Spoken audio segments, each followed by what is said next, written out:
வணக்கம் ஃப்ரெண்ட்ஸ். இன்னைக்கு நம்ம ஒரு ஸ்பெஷல் பிரியாணி ரெசிபி பார்க்க போகிறோங்க. பிரியாணினா இது நார்மலாக நம்ம சாப்பிட்ற பிரியாணி கிடையாதுங்க. இது கண்டிப்பாக உறுதியாக சொல்ல முடியும், முக்கால்வாசி பேர் நம்ம செஞ்சுருக்க மாட்டோம் வீட்டில்.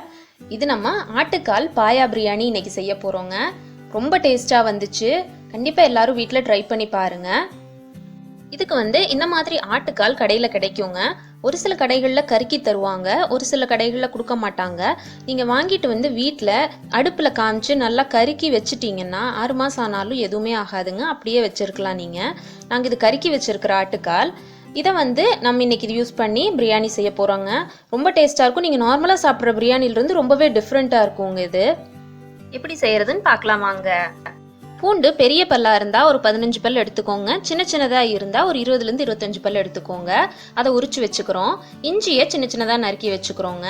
இதுக்கு சின்ன வெங்காயம் போட்டால் நல்லா இருக்குங்க. அப்படி இல்லைன்னா ஒரு பல்லாரியும் ஒரு 10 சின்ன வெங்காயமும் எடுத்து உரிச்சு வச்சுக்கிறோங்க. இப்போ நம்ம ஒரு மிக்சி ஜார் எடுத்து நம்ம இப்போ உரிச்சு வச்சுருந்த வெங்காயம், இஞ்சி, பூண்டு இது எல்லாத்தையுமே போட்டு அளவாக தண்ணி ஊற்றி அரைச்சி வச்சுக்கோங்க. அடுத்து இன்னொரு சின்ன ஜார் எடுத்து அதில் 1 டேபிள் ஸ்பூன் அளவுக்கு மல்லி, கூட 1/2 ஸ்பூன் அளவுக்கு சீரகம், அப்புறம் 1/2 ஸ்பூன் அளவு மிளகு, இது 3 போட்டு நம்ம அரைச்சுக்கிறோங்க. இப்போதைக்கு தேவையான மசாலாஸ் இவ்வளோதாங்க.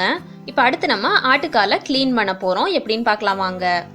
அடுப்பில் கொஞ்சமாக தண்ணி சூடு பண்ணிக்கோங்க. அதில் நம்ம ஆட்டுக்காலுகளை போட்டு கொஞ்ச நேரம் விட்டுற போகிறோம். மஞ்சப்பொடி 1 ஸ்பூன் போட்டுக்கோங்க. இது தண்ணி கொதிக்கக்கூடாதுங்க. நல்லா கொதிக்கிற பக்குவம் வரைக்கும் சூடாச்சுன்னா போதும். அதுக்கப்புறம் எடுத்து வச்சு நம்ம ஒரு கத்தியோ இல்லை ஷார்ப்பாக ஏதாவது வச்சு நம்ம கருக்கியிருக்கோம் இல்லைங்களா, அந்த கருப்பெல்லாம் போகிற வரைக்கும் நம்ம க்ளீன் பண்ணிக்கிறோங்க. இதை க்ளீன் பண்ணிவிட்டு நீங்கள் நார்மல் வாட்டரில் நல்லா கழுவி எடுத்துக்கோங்க. எதனால் கொதிக்க வேண்டாம்னு சொல்கிறேன்னா, நீங்கள் நல்லா கொதிக்க விட்டுட்டிங்கன்னா இந்த காலோட எசன்ஸ் ஃபுல்லாக இந்த தண்ணியில் இறங்கிடுங்க. ஆனால் இந்த தண்ணியை நம்ம யூஸ் பண்ண மாட்டோம், அதனால தான் சொல்கிறேன். இப்போ பாருங்கள், நம்ம நல்லா கழுவி எடுத்துக்கிட்டோங்க. இப்போ ஒரு குக்கர் அடுப்பில் வச்சு அதில் நம்ம கழுவி வச்சுருக்கிற காலுகளை போட்டு நம்ம 2 மசாலா அரைச்சோம் இல்லைங்களா, வெங்காயம், இஞ்சி, பூண்டு பேஸ்ட்டும் அந்த மல்லி அந்த பேஸ்ட் ரெண்டையுமே இதில் நம்ம ஊற்றிக்கிறோம். இது கூட 1 டேபிள் ஸ்பூன் அளவுக்கு எண்ணெய் ஊற்றிக்கிறோங்க. நல்லெண்ணெய் ஊற்றுனீங்கன்னா டேஸ்ட் நல்லா இருக்குங்க. ஊற்றிட்டு இதில் நம்ம ஒரு 1.5 லிட்டர் அளவுக்கு தண்ணி ஊற்றிக்கிறோங்க. ஏன்னா இது வெந்ததுன்னா கொஞ்சம் சுண்டும். அதனால் 1.5 லிட்டர்லேருந்து 2 லிட்டர் அளவுக்கு தண்ணியை ஊற்றி கொஞ்சம் கருவேப்பிலை ஆட் பண்ணிவிட்டு நம்ம நல்லா கொதிக்க விட்டுறோங்க. இது நல்லா ஒரு 20லேருந்து 25 விசில் வரைக்கும் தாராளமாக விடலாங்க. எதுவுமே ஆகாது. இந்த குக்கரை திறக்கும் போது கிடைக்கிறது தான் ஆட்டுக்கால் சூப்புங்க. அதை பற்றி நான் பின்னாடி சொல்கிறேன். இப்போ நம்ம இந்த பிரியாணிக்கு தேவையான அரிசி நாங்கள் 3 டம்ளர் ஊற வச்சுருக்கோம். நல்லா கழுவி ஊற வச்சுக்கோங்க. ஒரு தக்காளியை பொடியாக நறுக்கி வச்சுக்கோங்க. ஒரு பல்லாரி வெங்காயத்தை நீள நீளமாக இந்த மாதிரி கட் பண்ணிக்கோங்க, இது தாளிக்கிறதுக்காக. அடுத்து 3 பச்சை மிளகாயையும் நீள நீளமாக கட் பண்ணி வச்சுக்கோங்க. அடுத்து அரைக்கிறதுக்காக ஒரு பல்லாரி வெங்காயத்தையும் ஒரு பச்சை மிளகாயையும் கொஞ்சமாக தண்ணி ஊற்றி மிக்சி ஜாரில் அரைச்சி வச்சுக்கோங்க. அடுத்து இந்த ஸ்பைசஸ் எல்லாம் வேணுங்க. என்னென்னு பார்க்கலாமாங்க. நட்சத்திர சோம்பு 1 எடுத்துக்கோங்க. மராத்தி மொக்கு 1, ஏலக்காய் 2, கிராம்பு 1, பட்டை 1/2 இன்ச் அளவுக்கு ஒரு துண்டு, பிரியாணி இலை 1 இலை, கல்பாசி ஒரு 1/4 ஸ்பூன் அளவு, அடுத்து சோம்பு ஒரு அரை டீஸ்பூன், ரோஜா இதழ்கள் 1/2 டீஸ்பூன். இதெல்லாம் தான் நம்மளுக்கு தேவையான ஸ்பைசஸ்ங்க. இதெல்லாம் தாளிக்கிறதுக்கு நம்ம யூஸ் பண்ண போகிறோம், அதனால தனியாக எடுத்து வச்சுக்கோங்க. எலுமிச்சம்பழ சாறு 1.5 ஸ்பூன் அளவு, புதினா இலைகள் 1 கையளவு, பிரியாணி மசாலா 1.5 டேபிள் ஸ்பூன் இதெல்லாம் எடுத்து வச்சுக்கிறோங்க. இப்போ பாருங்கள், நம்ம குக்கரை திறந்து பார்த்தோம்னா எவ்வளோ திக்கான ஒரு சூப் கிடச்சிருக்கு பார்த்தீங்களா. இதுதான் ஆட்டுக்கால் சூப்புங்க. இதில் அப்படியே நீங்கள் உப்பு போட்டு குடிச்சிங்கன்னா ரொம்ப நல்லாயிருக்கும். ஆட்டுக்காலெல்லாம் ரொம்ப சாஃப்டாக வெந்திருக்குங்க. உங்களுக்கு பிரிஞ்சிருந்தால் இருக்கும், தப்பில்லை. அடுத்து நம்ம பிரியாணி செய்கிறதுக்கான குக்கரை வச்சிடறோம். அதில் நம்ம 3 ஸ்பூன் அளவு குக்கிங் ஆயில் ஊற்றிக்கிறோங்க. நீங்கள் எந்த எண்ணெய் யூஸ் பண்ணாலும் அந்த எண்ணெய் யூஸ் பண்ணிக்கலாம். அதில் நம்ம 1.5 ஸ்பூன் அளவு வெண்ணெய் சேர்த்திக்கிறோம். சேர்த்திட்டு நம்ம எடுத்து வச்சுருந்த ஸ்பைசஸ் எல்லாத்தையும் உள்ளே போட்டு நல்லா வறுத்து விட்டுக்கிறோங்க.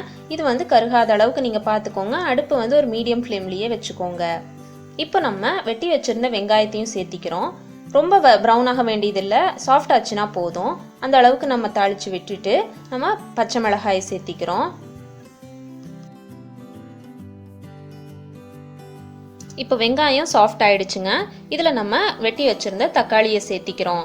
தக்காளியை சேர்த்தி நல்லா கொஞ்சம் பச்சை வாசனை போய் கொஞ்சம் பாதி வெந்ததுக்கப்புறம் நம்ம அடுத்து இதில் புதினா இலைகளை சேர்த்திக்கிறோங்க.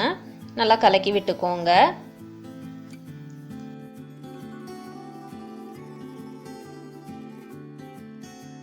இப்போ இதில் நம்ம தேவையான அளவு உப்பு போட்டுக்கிறோங்க. போட்டு நல்லா கலந்து விட்டுக்கிறோம். இதுவே நல்ல கிரேவி மாதிரி வருங்க. இதில் நம்ம அரைச்சி வச்சிருந்த வெங்காயம் பச்சை மிளகாய் பேஸ்ட் ஆட் பண்ணிக்கிறோம். இப்போது நல்லா கலக்கிக்கோங்க. எந்த பொருள் நம்ம ஆட் பண்ணாலும் அதில் இருக்கிற தண்ணி கண்டென்ட் போகிற அளவுக்கு நம்ம வதக்கிக்கிறோங்க. அடுத்து இதில் 1.5 ஸ்பூன் அளவுக்கு தயிர் சேர்த்துறோங்க. தயிர் எலுமிச்சம்பழ ஜூஸ் ரெண்டுமே நம்ம எதுக்காக சேர்த்துறோம்னா அந்த புளிப்புக்காகவும் சாப்பாடு வந்து நல்லா பொலு பொலுன்னு ஒரு டேஸ்ட் கொடுக்கும், அதுக்காகத்தான். இப்போ நம்ம எடுத்து வச்சிருந்த பிரியாணி மசாலா, அது கூட 1/2 ஸ்பூன் மிளகாய் தூள், அது உங்கள் காரத்துக்கு தகுந்த மாதிரி நீங்கள் போட்டுக்கோங்க. அப்புறம் எலுமிச்சம்பழ சாறு, இது 3ஐயும் இப்போ சேர்த்திக்கிறோம். இதுவே பாருங்கள் நல்லா எண்ணெய் பிரிகிற அளவுக்கு இந்த மாதிரி நம்ம வதக்கிக்கிறோங்க. அதுக்கப்புறம் நம்ம வேக வச்சு வச்சுருக்கிற ஆட்டுக்காலை உள்ளே போட்டுக்கிறோம்.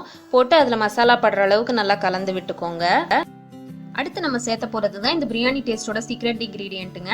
நம்ம எடுத்து வச்சுருந்த ஆட்டுக்கால் சூப். அந்த சூப்பில் வர்ற டேஸ்ட் அதுலேயே நம்ம அரிசி வேகிறதுனால தான் அவ்வளோ டேஸ்ட்டாக இருக்குங்க. அந்த சூப் எவ்வளோ இருக்குதுன்னு நீங்கள் அளந்து வச்சுக்கோங்க. நம்ம 3 டம்ளர் அரிசிக்கு 6 டம்ளர் டோட்டலாக லிக்விட் வேணுங்க. எங்களுக்கு வந்து சூப்பே 5 டம்ளர் இருந்தது. அதனால் இது கூட நாங்கள் 1 டம்ளர் மட்டும் எக்ஸ்ட்ரா தண்ணி ஊற்றிக்கிட்டோம். ஊற்றிட்டு அது நல்லா கொதி வந்ததுக்கப்புறம் நம்ம எடுத்து வச்சுருந்த அரிசியை போட்டு நல்லா கொதிக்க விடுங்க. அரிசி போட்டதுக்கப்புறம் எப்போ கிளறினாலும் அரிசி உடையாத அளவுக்கு நீங்கள் பார்த்து பக்குவமாக கிளறுங்க. அதுக்கப்புறம் நல்லா கொதிக்கட்டும். நல்லா கொதி வரும்போது நீங்கள் டேஸ்ட் பார்த்துக்கோங்க. உப்பு பத்தலைன்னா அப்போவே போட்டுருங்க. போட்டுட்டு குக்கரை நம்ம மூடி வச்சிட போகிறோங்க. விசில் போடாமல் மூடுங்க. நல்லா ஸ்டீம் மேலே ஃபுல்லாக வரும்போது அப்போ நம்ம குக்கர் விசிலை போட்டு வச்சிட போகிறோம். இது வந்து 3 விசில் வந்தால் போதுங்க. 3 விசில் வந்ததுக்கப்புறம் ஒரு 5 நிமிஷம் சிம் பண்ணி வச்சுருங்க. பிரியாணி ரெடி ஆகிடும். இப்போ நம்ம பிரியாணி ரெடி ஆயிடுச்சுங்க. ஸ்டீம் இறங்கிடுச்சு. திறந்து பார்க்கலாமா? பிரியாணி நல்லா பக்குவமாக வெந்திருக்குங்க. கலக்கி விட்டு பார்க்கலாம். கலக்கும் போது பார்த்து கலக்குங்க. கால் உடஞ்சிடக்கூடாது. சாப்பாடும் ரொம்ப உடஞ்சிராமல் பார்த்து கலக்குங்க.